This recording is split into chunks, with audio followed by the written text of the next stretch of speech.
It's nice to get a little break for a little bit, isn't it? Stretch the legs, do some calisthenics, get the blood flowing again. I'll tell you what's really nice is having a series that goes 1-1 actually get to be decided by a game 3. Yeah. I think I would cry if this was a 2-game set. Honestly, the first 2 games were so good. They really deserve some kind of finality.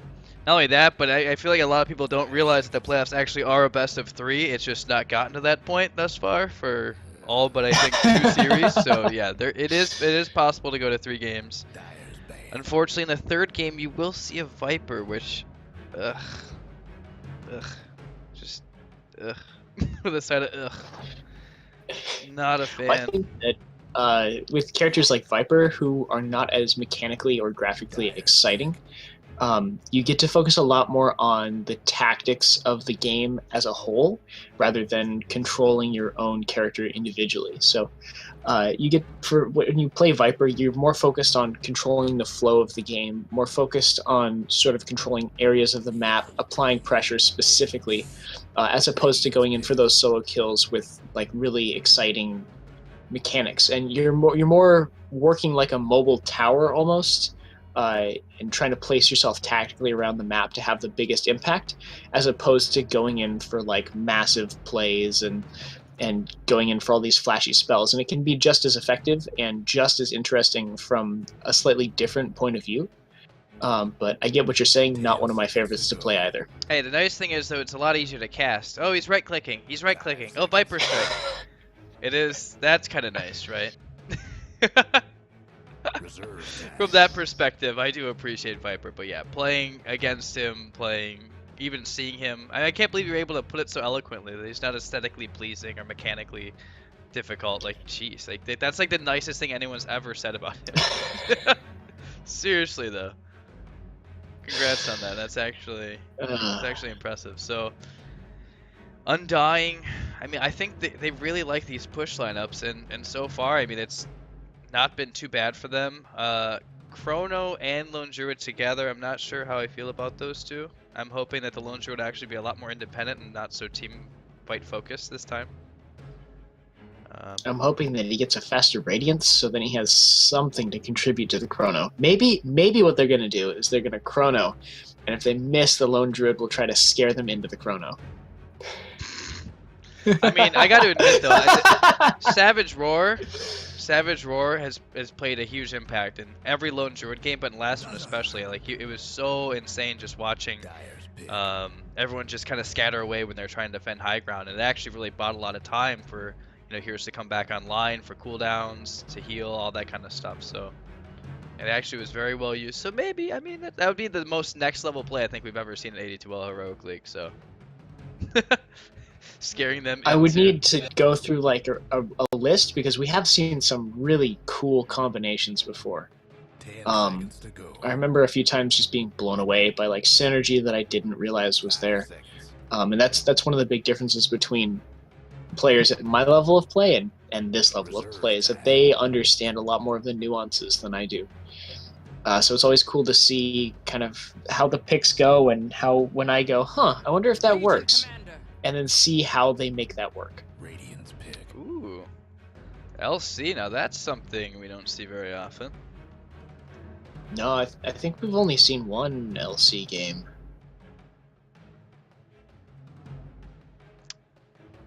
Maybe 2. Yeah, maybe 2.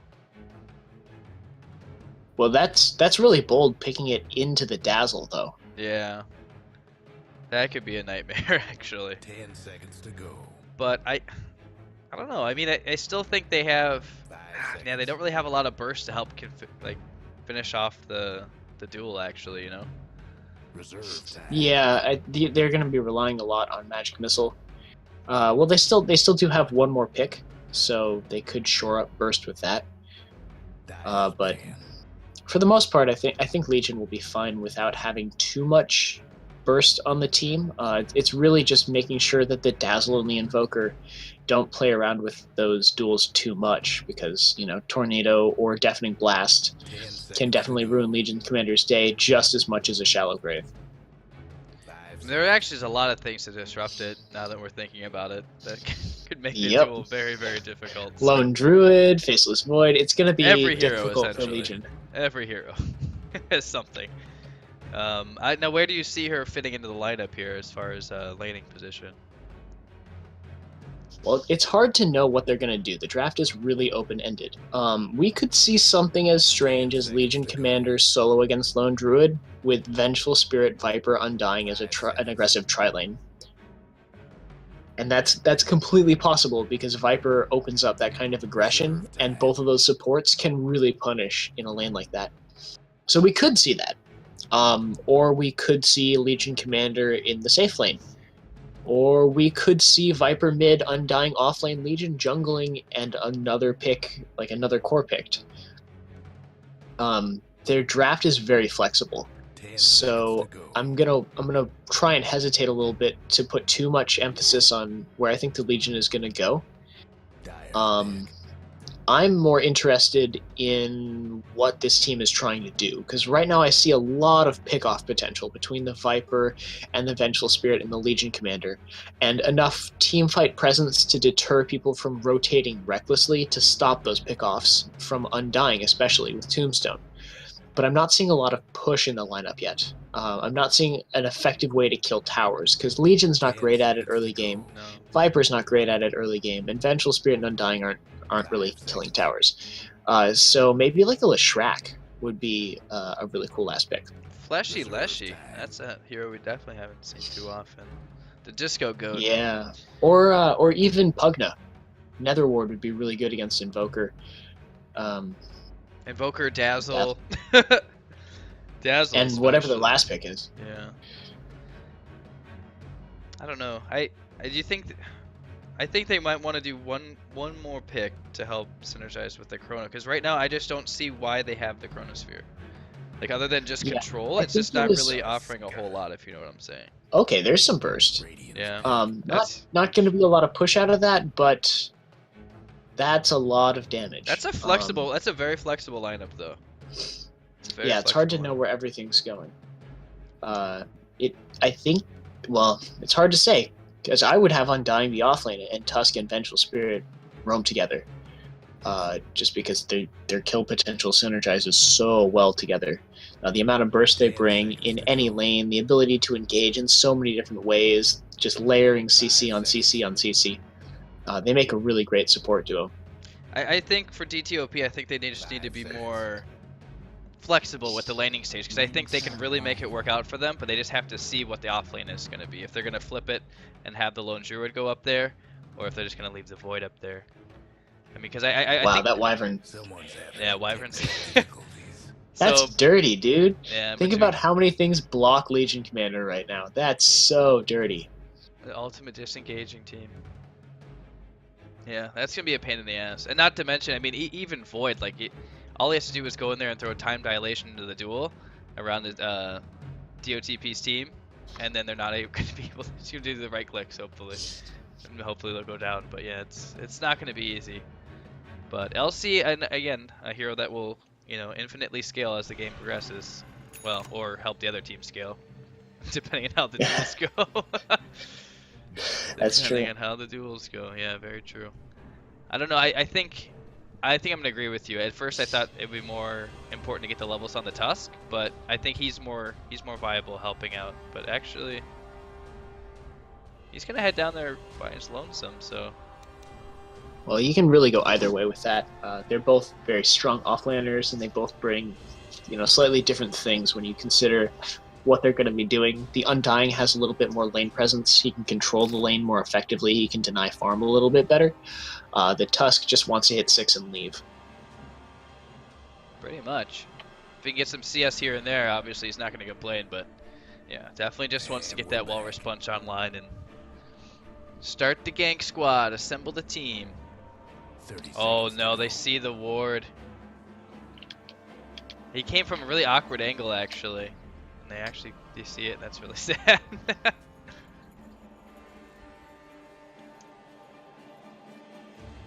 So that'll get dewarded basically instantly by the Dazzle, who really has kind of a lot on his shoulders here. Because it actually is a very well-rounded team from DTOP this time as well. So The game is on. Viper will take his rune. Legion actually picking it up top. So Void, is this Dazzle going to be paired with him, or is this kind of camping mid Dazzle just to secure the early couple levels for the Invoker? I'm gonna say camping mid Dazzle. Yeah. Invoker looks like he's going. Oh, he's going Exort. Okay, so definitely camping mid Dazzle then. To get Invoker his level 2. Poison touch level 1 just to get some early harass. What a god! What a god! But Viper went Corrosive Skin instead of Poison Attack, so it didn't pan out. Yeah, Daz actually took a lot extra damage than he was intending to. But if that had been the Poison Attack or blocking Viper, that may have gone in Dazzle's favor. Yeah, and it's you never ever do you see Corrosive Skin level 1, unless it's like a rune fight that's going terribly wrong and you're trying to prevent yourself from dying. Yeah, very, very unorthodox. Daz actually rotates to the bottom, so hoping Invoker can kind of hold his own here. Put a lot of pressure, a lot of early right clicks, and Poison Touch again. Going out, and Tusk is incredibly low. No Snowball yet, hasn't skilled anything, so if he needs to, Sunstrike will get first blood. Alex would say, boom, headshot. Man, he's just sniping people. Wow, that's huge. So Invoker gets that nice early boost. And looks like he's probably gonna have boots coming on the way here. Yep. So get those phase boots up nice and quickly. Void's gonna be okay in this lane, no real threat here. At least until Legion hits level 6, which Void will be more than equipped to deal with it at that point, so no real kill potential up here. He's actually gonna get a couple of CS too, because it's not like the Avengers are gonna sit there and babysit the entire time. So probably the most favorable Void matchup we've seen for a while. Actually uses Time Walk already, and this actually no mana for the stun for Venge, so you can just TP right out. Little just bit TP lucky right there. back to the tower. Mana management. Yeah, that's very unfortunate. Use it for scouting and then you don't realize. It's a low cost skill, but at the same time, the mana pool for Venge is pretty awful. Well, rather the cost of magic missiles kind of absurd at level 1. Viper taking a lot of damage, and he'll take a tower hit too, so he doesn't have any regen on him aside from the fairy fire, so he's gonna pop one. A cold snap comes out. An amazing courier. It's actually a pretty cool gem to put on him. Michigan J Frog. That's awesome. Oh my lord. Undying. Here's the poison touch again, and Sunstrike not gonna be on the mark. He's gonna dodge it for the time being. Yeah. In decay stacks. Can't really use it on the bear, unfortunately.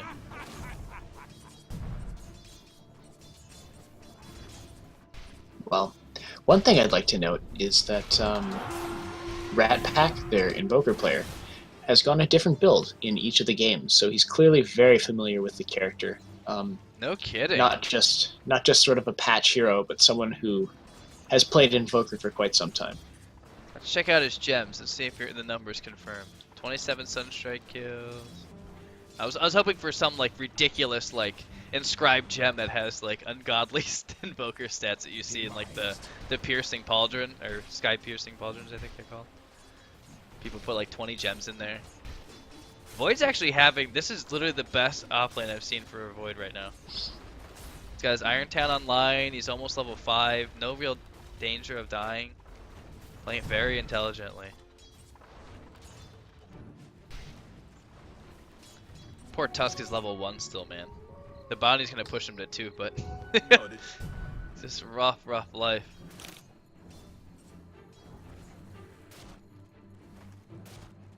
So do you think we're gonna see the same? Oh my gosh, there we go. Viper rotates in, and Void's actually gonna go down. I was wondering if we were gonna see the same kind of aggressive farming greed from PG Eclipse again this game.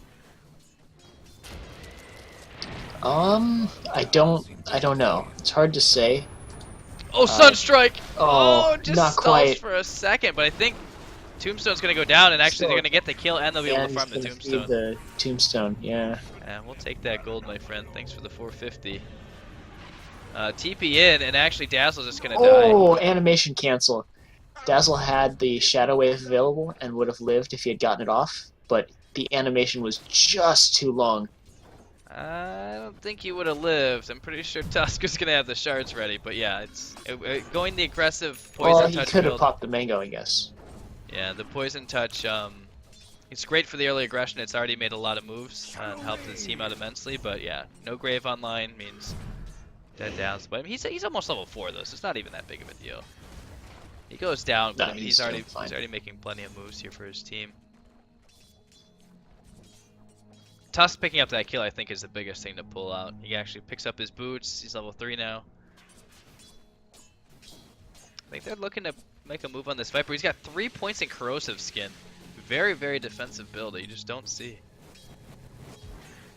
Well, this is actually the standard Viper build with max and corrosive skin and 1 point nether toxin, but usually you see the corrosive skin come online at level 2 and get maxed out by level 7 because ore blocking is so effective.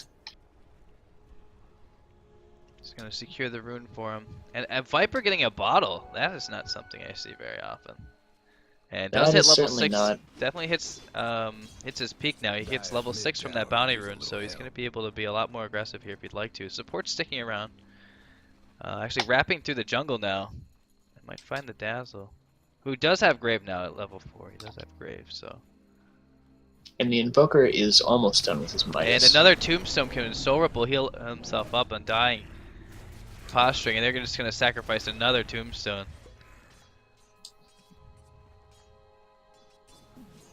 Those add up, man.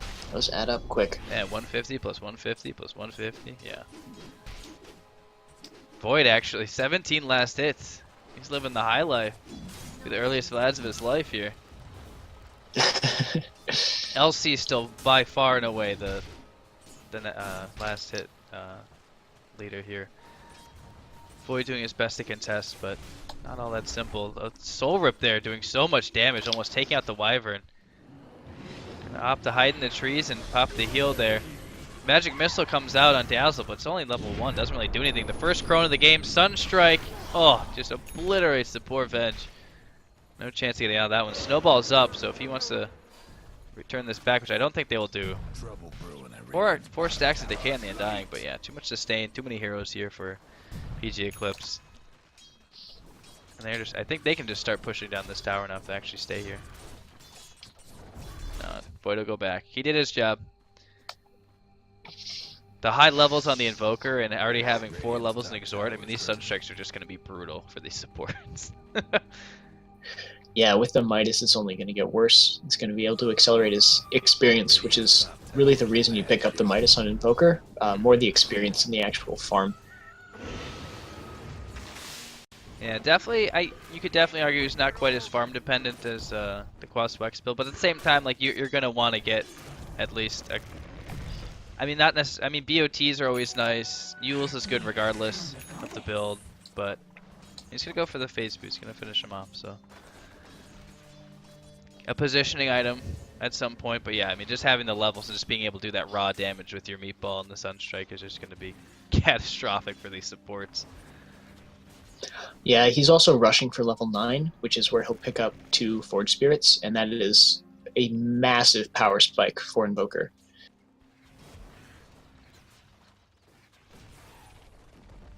Yeah, he's won mid like handily, as far as CS is concerned, and the Viper's been able to make that key rotation top, but Sunstrike coming out, Tusk very, very low, nothing to actually do about this situation right now. He's actually gonna pop a Sav. His team comes in, makes a little bit of space. He's gonna live. Undying actually going down, and they're gonna keep chasing. They keep chasing. Oh my gosh! Another Integral Snowballs. Oh, that was a cute play. Pulls him back, and now he's all by his lonesome here. That was a huge play actually, but actually kind of bites him in the ass here. Invoker's here to play though, and he's gonna take out the Venge. One more right click will finish him off actually. Tusk will go down as well. Yeah, that callback was cute, but at the same time it bought some time for some rotations. Well, he ended up getting I didn't lose anything really. Yeah, that's huge. Huh. Stick. Yeah, with the tri-lane, I think it's pretty clutch, Yeah. especially with the dazzle just spamming out everything known to man here. Yeah, the Undying. Link's online. There's our first duel, and there's your burst. There's your first duel of the game. Wow, that was a quick blink there. I mean, that's what happens, I guess, when you have relatively uncontested farm. Yeah, 60 CS is good for a free lane. Wasn't completely free, and actually the Invoker and the Lone Druid still slightly above the Legion in terms of net worth, but this tower will definitely help spike them. The supports are gonna, it's much needed gold, especially for this Venge, who is 703 net worth at this point. Radiant's bottom tower's done for. Alright, so is this, oh, I hear Viper Strike. No, he's just doing that because he's going down. Yeah, Sunstrike's going to be there. Actually, pick up the kill too, so Invoker getting the experience for that as well. And the gold, so yeah, he's going to go Yules right away. So much farm so early. This is the kind of Invoker game that he was really hoping for. The last one was pretty damn good. He did very, very good job working with what he can, but he's getting the fast start now that you really, really want. Especially with the Midas, it just kind of makes it unparalleled with any other hero at this point.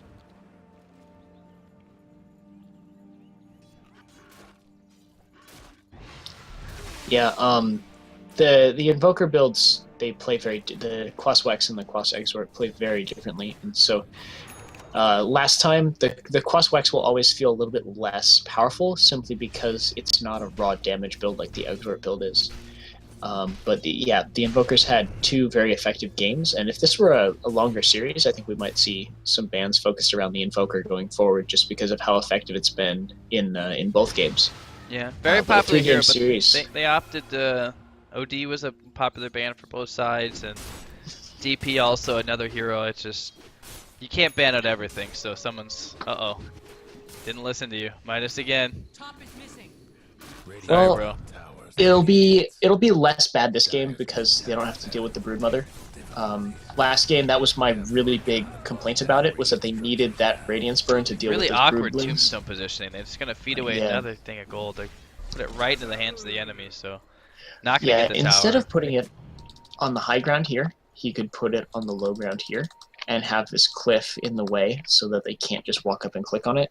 Yeah, well, he actually had it right where the Wyvern was sitting, so it was like basically just like bait. Yeah. Kind of odd.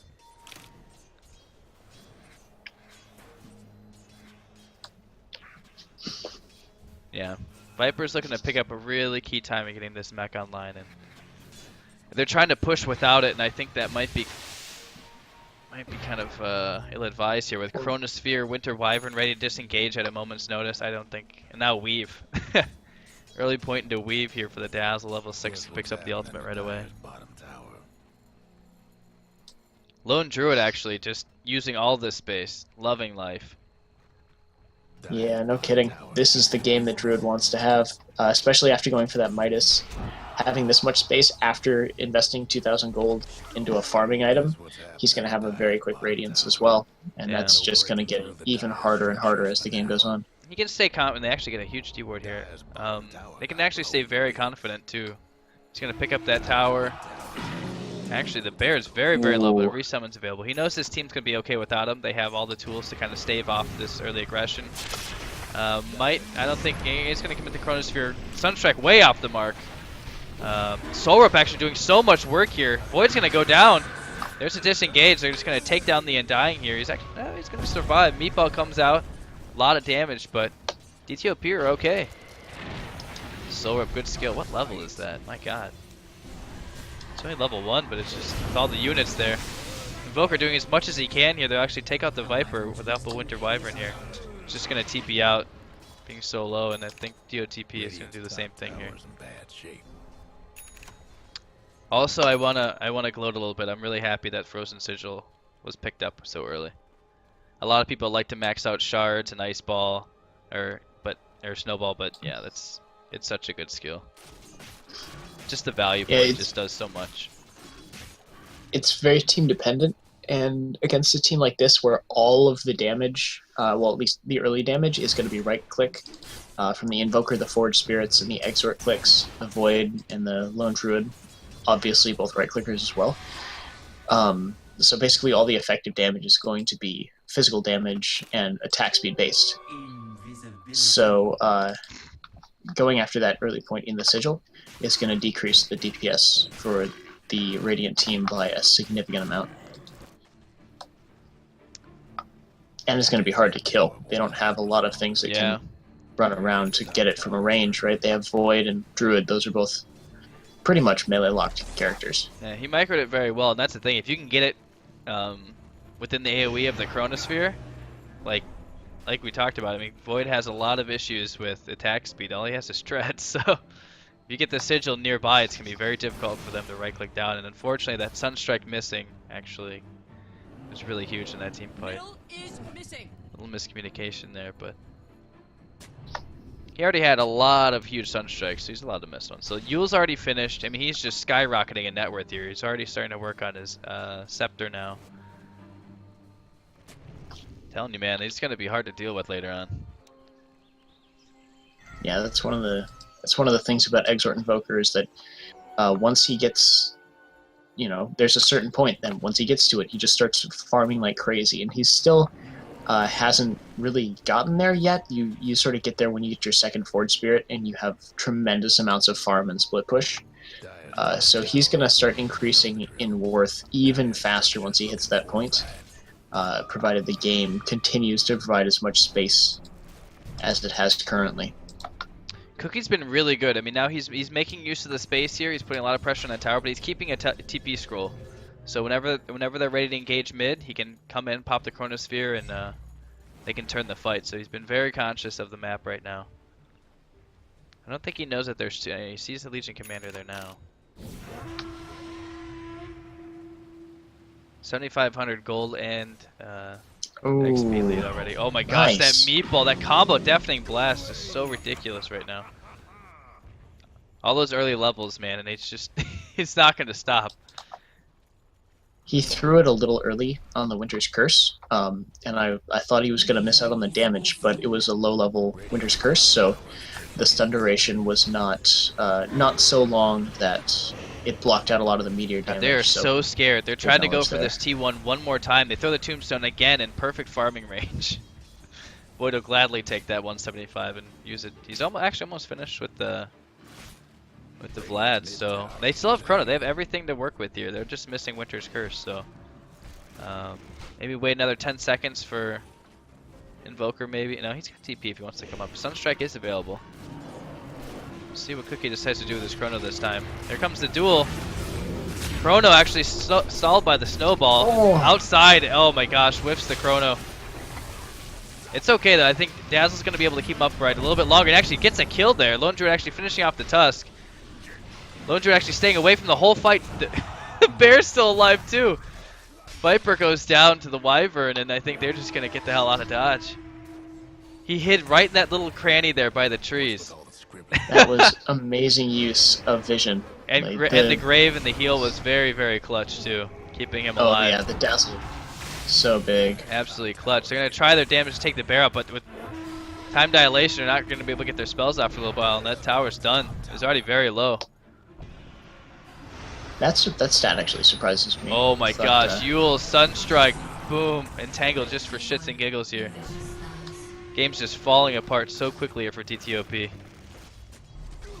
And, I mean, they honestly could have kept pushing, but I think they're just going to count their winnings and go back to farm. Lone Druid actually dangerously close to having that Radiance online. He has enough for the Relic now. I think that's why they backed off, is that they want to secure the Lone Druid's Radiance as fast as possible and as safely as possible. Yeah, well, they're well on their way. And see, this is the only issue I have. I mean, the mech on the Viper, see, this is kind of where the bottle comes and bites him in the ass. Like, it's not really provided him much. Rune Control really wasn't a big thing because Invoker doesn't really give a shit. But now, like, the mech, it's just now being finished. But it's too late now. They've already lost consecutive team fights decidedly. Yeah, 10k gold and XP lead already. It's just absolutely insane. There goes the Winter's Curse. They're just going to beat down their own teammate. Killing spree here for Slendy on the Winter Wyvern. Time dilation comes online. Oh my gosh, just absolutely eradicated. Blown off the face of the earth. One more hero. Great swap to save him briefly. Snowball, but it's just going to delay the inevitable. Both heroes are solo. Yeah. Viper comes at the last second. And that's going to be a full team wipe. Oh, what a grave. Oh, grave. What a grave. And Wyvern, too, the heal. Winter's Curse coming out. Full team wipe at the cost of nothing. Chrono's still up. Only expended Curse for that. Well, first game we saw a lot of healing out of Dotp's team, and now it looks like it's PG Eclipse's turn to turn up the healing dial, and they have really made the most of it. Yeah, and see, the thing is, going mech on Viper is just so... it's underwhelming, because the timing wasn't great, so they weren't able to get the tower and the push timing online with the mech when they were posturing up here mid, trying to take that T1, which is still up, by the way. There comes your Chrono, blinks in, time walk, good to go. Oh, so much damage here. Sorup's going to keep him up just a little bit longer. Viper's still down, though, so they're going to be able to do a lot of damage to these towers and to the racks. The Bear just going ham right now. Frozen Sigil scouting out a little bit. Magic Missile comes out onto the Lone Druid. You get the Viper strike off, too. A lot of early damage, but there's still Dazzle's still around, so he's quite okay. Radiant's doing a lot of damage to these heroes. Bear getting low, but they got a resummon available. Viper pops the mech, but he's got no mana now. He's been Viper striking from afar. They'll stave off the attack for now, but Invoker gets his Egg Scepter. Jesus Christ. He's so far, but he's not even the top in the game. Lone Druid has far surpassed him in the last few minutes, especially with that Radiance coming up. This is actually kind of how I expected the series to go. Nothing against DOTP, but I feel like this is, after watching PG Eclipse in the past, catching them before, this is kind of what I expected out of them more. Yeah, they were a very good team. But this game, it feels really far behind, but these teams have been very close so far. I'm not sure that I'm ready to count them out of this one, especially since if Legion Commander can get, 2 or 3 dual wins off of Viper engages, this could turn around really quickly. Normally, Brian, I would agree with you, but I just don't see the comeback potential here. The late game is decidedly in favor of PG. There comes your duel. Not even going to be able to finish on the Dazzle, it looks like. And Viper actually getting... they popped the ultimate here, and Undying able to... Sorup just doing so much work in these fights. Dazzle Grave himself got the Glimmer Cape. He will go down. Viper still alive, actually, trying to hit Cookie from the high ground. A huge ensnare. Another kill there. Sunstrike finishing off the Viper. What a shot. Time dilation here, actually making life a living hell for the Undying. And he's actually going to go down. Double Yules, and they're going to get double kill here. Team wipe once more. Godlike triple kill here for the Invoker. 23 minutes. 8-0. My God. What now, Brian? I don't know, man. This is not the way I wanted this to end. No, we had and they call GG. I think it's time to call GG. It's they are just down done. 18 kills, but yeah. This series went so well. The first 2 were so amazing. There's like a little euphoria there. So amazing. Yeah, no, it really was. They spent game. I'm euphoric. Game 2 was absolutely insane. I had to work in 4 hours. Yeah, absolutely insane series. Really, you got to see the stronger team overall, but DOTP absolutely played their hearts out, especially the first 2 games. Last game kind of got pigeonholed early. Viper not able to get that mech, really struggled in the lane, even with the supports rotating. So, kind of riding on the wall. You kind of felt it, especially when that Invoker got the Midas so early, picked up that first blood, just sniping people across the map, and Lone Druid just doing Lone Druid things. But fantastic play from both teams. Definitely commending the supports. I think the Dazzle and the Wyvern definitely get a lot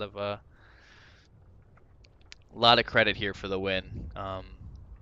So PG moves on 2-1 in the series.